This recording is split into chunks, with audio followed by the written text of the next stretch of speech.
Now, from CBS News Miami, this is Facing South Florida with Jim DeFede. Welcome to Facing South Florida. I'm Jim DeFede. Well, that was a crazy week in Congress. For the first time in our country's history, the Speaker of the House was ousted. The office of Speaker of the House of the United States House of Representatives is hereby declared vacant. 269 days after he became Speaker, Kevin McCarthy was taken down by Florida Congressman Matt Gaetz, who led the charge to remove him. Gaetz and 7 other conservative MAGA Republicans joined with all of the Democrats to get rid of McCarthy.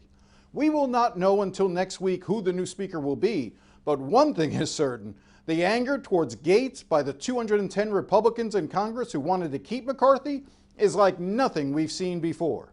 Matt Gaetz is using the American people as pawns in his narcissistic game of charades, and I think we've had enough. The motion to vacate the speakership is a fool's errand, and I can think of no greater leader than that effort than my colleague from the state of Florida. And yet, today we will spend the people's time so that someone can audition for a television show or possibly the governorship of a state. He's not a conservative Republican, he's a charlatan. And as far as I'm concerned, when you're working with Democrats to try to vacate the Speaker, you're a joke.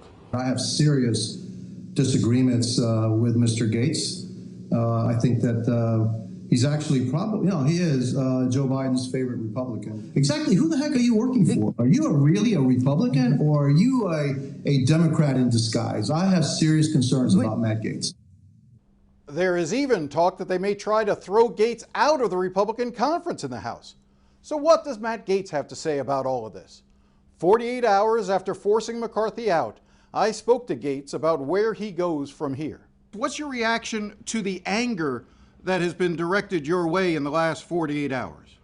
Honestly, I'm full of optimism and positivity because right now we have 2 terrific candidates for House Speaker in our current whip, Steve Scalise, and in one of my personal mentors and heroes, Jim Jordan, who chairs the Judiciary Committee. So there are some raw feelings and emotions because, folks are doing their hand-wringing and bedwetting over the end of Kevin McCarthy's speakership. But I think we need to look forward. We need to have a budget. We need single subject spending bills. We need to put downward pressure on the spending that's causing so much inflation. And if we do that, the House of Representatives will be a stronger institution next week. It's more than just sort of anger over Kevin McCarthy's ouster. It's directed at you. Representative Lala from New York, Republican. Matt Gaetz is a disgraceful human being. He is not a conservative. He's a charlatan. Congresswoman Bice said Matt Gaetz is using the American people as pawns in his narcissistic game of charades. Don Bacon said we need to make these 8 McCarthy rebels irrelevant. What's your reaction to all of these comments that are coming in against you? Well, Jim, I guess my reaction would be I don't work for those people. I work for the Floridians who elected me to the United States Congress. And while in Washington, D.C., I guess I'm an unpopular guy, my job is to ensure that the American experience is able to persist. And if we have a $33 trillion debt facing $2.2 trillion annual deficits, and if all these folks in Washington, D.C. want to continue to drive up spending so that they can keep taking lobbyist and special interest money to convert into favors, that's just not going to sit well with me. I'm the only Republican in the entire United States Congress who takes no donations from lobbyists or political action committees. And the reason these people are so upset is because the way the speakership has worked under both Republicans and Democrats is that the speakers collect a huge sum of special interest money, and then they dole that out to members in exchange for favors. I have disrupted that economy by removing Kevin McCarthy, and now I think we can have a more just, honest, open, and faithful public service ethic in the Congress that puts the people over the special interests. Do you think you've become a pariah now? There's talk about trying to expel you from the conference.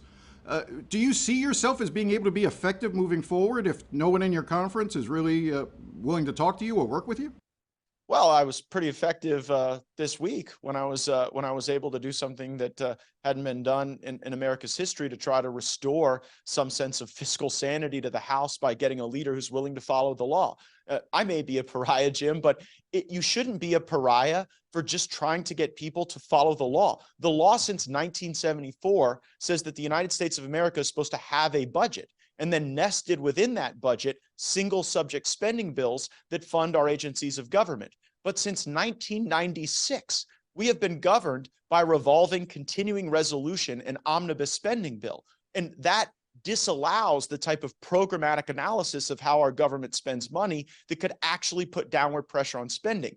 When the lawmakers in this country just take one up or down vote on funding every disparate agency of government at once, there's no real chance to tweeze out the things that are not efficacious or helpful to the American people. I want you to address the criticism that I hear over and over again, is that you were angry because what you had just outlined yourself right there, but that in the continuing resolution you were angry because in part McCarthy had to rely on Democratic votes to get it passed. More Democrats voted for it than Republicans. And yet, in order to oust him as Speaker, you and your fellow 7 Republicans had to align with Democrats to work to remove the Speaker. Weren't you working with Democrats? Weren't you doing exactly the same thing that McCarthy ended up doing during the CR?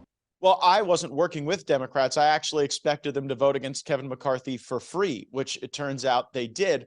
But the yellow brick road of working with Democrats was actually designed, constructed, and paved by Kevin McCarthy. Kevin McCarthy worked with Democrats to pass a debt limit bill that just ended the debt limit until January of 2025, greenlighting whatever debt the Biden administration wanted to accrue. That's driving the very inflation that means that in 99% of American counties right now, the average American cannot buy a home. We are seeing interest rates increase so much that people are having to pay thousands of dollars more for the exact same living conditions. Kevin McCarthy contributed to that process. I think that going to a Speaker Jim Jordan or a Steve Scalise will liberate us from it. Do you have a favorite yet in the Speaker race? I like them both. I think we're going to be great under either circumstance. I do want to hear their vision because, Jim, it's not just about the person. It's about where they want to take us, what the process is going to be. And I know a lot of people view me as a very conservative Republican, but I understand that in divided government, you have to negotiate with Senate Democrats, you have to negotiate with the White House. Sometimes you got to be willing to take half a loaf. But the way to engage that negotiation is not in a continuing resolution and just what ornament to hang on it or not hang on it. The way to engage that negotiation is agency by agency, bill by bill, and then you never know what coalitions might form to try to ensure that we're advancing the interests of regular folks, not whoever can drop off the last $100,000 in political donations to a party boss or leader in the Beltway of Washington. Are you meeting with President Trump on Sunday? It seems like you're going to be in Palm Beach. I'm assuming you're going to Mar-a-Lago. Are you meeting with the former president? I think the former president is traveling around. I don't know if he'll be at Mar-a-Lago or Bedminster. I do have plans to campaign with him next week, pending, of course, what's going on in the speaker contest. I'll be here to cast my vote for that one way or the other. But have you spoken to him? Have you spoken to him I talked to the former president almost every day. Spoke to him last night, as a matter of fact. Was he supportive of what you did with Kevin McCarthy? He's been very encouraging of my policy goals of getting a balanced budget, putting downward pressure on spending. And, President Trump was upset that Speaker McCarthy poorly negotiated the debt limit deal and poorly negotiated the continuing resolution. President Trump's a pretty harsh critic when it comes to negotiation. My criticism of Kevin McCarthy is more driven by his inability to follow the Budget Control Act of 1974, which demands our spending bills be on time, on target, and he'd promised us a balanced budget that he never delivered. Since you talk to him every day, did you consult with him in advance of making the move to oust the Speaker? Did he sign off on that? Did he give you his blessing? I think his exact words, Jim, were do what you have to do. And that was enough of a blessing for me. I'm curious, it seems like this was inevitable, that when Kevin McCarthy agreed to the conditions placed by you and others that only one person could move forward with a motion to vacate, that he essentially, the clock on his speakership started on that day, and in some ways He lasted 269 days, is surprising. Was this always inevitable that this was how Speaker McCarthy's tenure was going to end? No, I want to push back on you a little bit there, because for more than 100 years, we had a one-member motion to vacate available. It was actually from Jefferson's manual on parliamentary procedure, and the only time it had ever been used was in 1910 by then House Speaker Joe Cannon, who had made himself both the Speaker and the chairman of the Rules Committee. He filed the motion to vacate on himself to demonstrate that he had sufficient support within the body. It was not successful then. This is the first time in American history that it's been successful. This was inevitable. This was inevitable, Jim. All that Kevin McCarthy had to do was stick to his agreement that he made with House conservatives in January. Instead, he sent us home for 6 weeks for like a vacation for a lot of members when we should have been here completing the budget.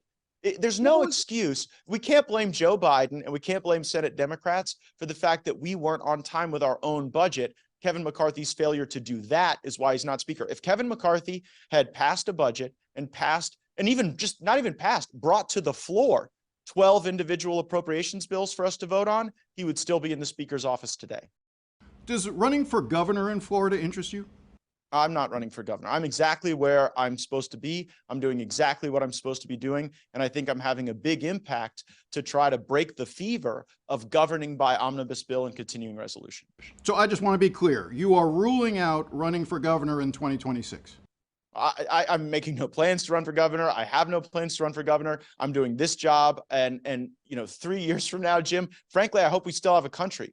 Because U.S. News says that the #1 economic trend of 2023 is de-dollarization. And my biggest concern is between now and 2026, we may lose the dollar as the reserve currency, which would crush working class Americans. It would crush seniors and savers, who I know are a big part of the viewership in South Florida. And so I think we've got to focus on the here and now. We've got to immediately right the ship. In 3 years, I'm sure there's other stuff that'll be going on, but I'm right here, right now, doing this job, and that's all I'm planning to do. I'm curious, just to change gears slightly, you were once very close with Ron DeSantis. You support, obviously, former President Trump.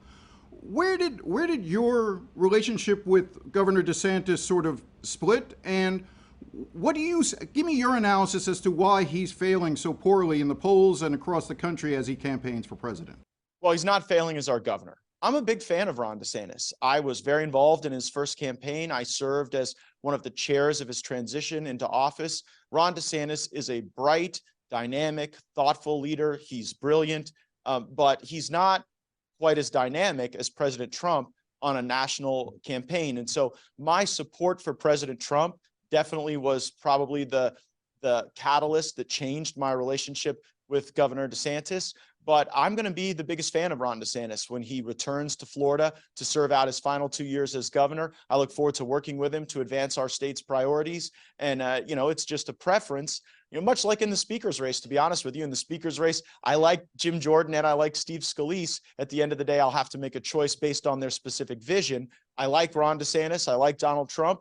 But it's Trump's dynamism and vision, and I think his real determination to try to root out some of the most corrupt elements of Washington, D.C. that led me to that choice. Did you try to warn DeSantis not to run against Trump? Many times. I told him, I told Ron, look, you're going to be president one day, but in politics, if you get too far in front of the wave, it's like surfing. Sometimes the wave can crash on you and you don't quite catch it for ultimate velocity. Last thing, and I'll let you go. What was the last conversation you had with Kevin McCarthy? I spoke with Kevin McCarthy about our defense bill. I care a lot about national defense. I'm on the Armed Services Committee, and we are currently in negotiations with the United States Senate about that. With regard to, did you ever talk to him about the move to vacate? Did you ever have a conversation with him? Did you ever go to him and say, I'm going to do this? Did you have any last conversation with him? Yeah, I informed the speaker that he needed to come into compliance with the agreement that he made in January, or he would face a motion to vacate. And his response was sort of a profane-laced tirade that wasn't particularly productive. And do you think he's behind the ethics investigation of you? Do you think they're going to use that, weaponize that against you? I do believe that Kevin McCarthy tried to signal to the ethics committee that if they turned up the heat on me, that would help him create leverage. The bottom line, Jim, is I am the most investigated man in the entire United States Congress. I have been cleared by the DOJ, the FBI, the Federal Elections Commission, so I fear no investigation. That was simply something that Kevin McCarthy tried to use as leverage, but that was pathetic and sad and sort of a sideshow. The fundamental issue here is the budget, single subject spending bills, and not losing the dollar as the global reserve currency. I am laser focused on that.